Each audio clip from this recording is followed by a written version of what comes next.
जब तक तूफान ना आए तब तक लोग किनारे नहीं बदलते। जब तक तूफान ना आए फिर हमने साबित कर दिया कि कैसे।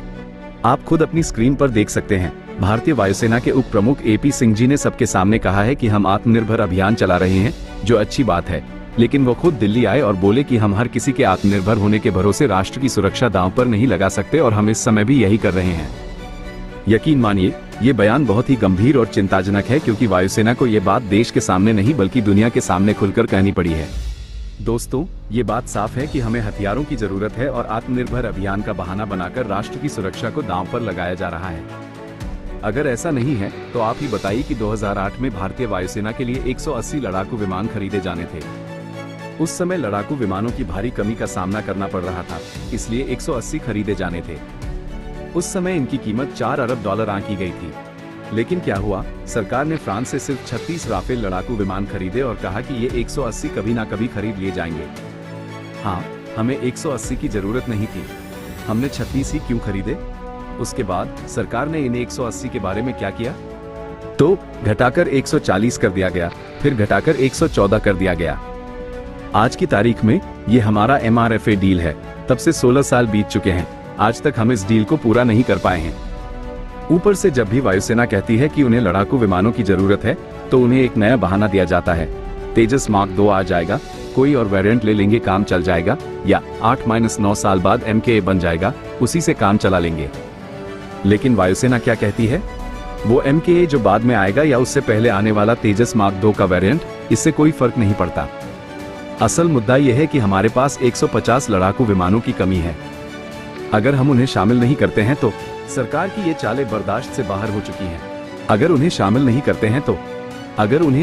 करते हैं तो इसलिए 250 से 300 लड़ाकू विमानों की कमी है।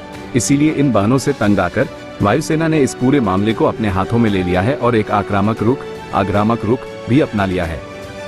एक तरफ वायुसेना के उप प्रमुख दिल्ली आकर खुलकर बयान दे चुके हैं, वहीं दूसरी तरफ रक्षा सूत्रों से खबरें आ रही हैं कि वायुसेना अब रक्षा मंत्रालय पर दबाव डाल रही है और कह रही है कि कम से कम आपको इस डील की एक्सेप्टेंस ऑफ नेसेसिटी को जल्द से जल्द मंजूरी दे देनी चाहिए, क्योंकि इसके मंजूरी के बाद ही दुनिया की सभी लड़ाकू विमान बनाने वाली कंपनियां इस डील को लेकर सहमत होंगी। ठीक है दोस्तों, सबसे पहले विभिन्न कंपनियों के टेंडर आएंगे, फिर उनकी जांच की जाएगी और अंत में विमान की कीमत और उसकी क्षमताओं के आधार पर किसी एक को चुना जाएगा। साथ ही स्वीकृति आवश्यक एक्सेप्टेंस ऑफ नेसेसिटी के बिना वित्त मंत्रालय से बजट जारी नहीं किया जा सकता है। इसका मतलब है कि ये इस पूरे समझौते की सबसे बड़ी बाधा है और इसीलिए वायुसेना ने स्वीकृति आवश्यक पर सबसे आक्रामक रुख अपनाया है और इसे मंजूरी मिलने के बाद ही आगे बढ़ेगी।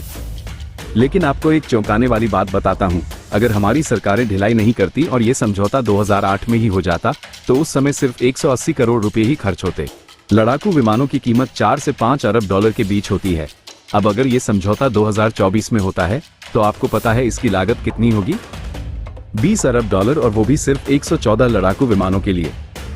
इसका मतलब है कि हमने लड़ाकू विमानों के सौदे में देरी करके खुद को ही नुकसान पहुंचाया है। हमारे लड़ाकू विमान भी कम होंगे और लागत दोगुनी नहीं बल्कि 4 गुना से भी ज्यादा बढ़ जाएगी।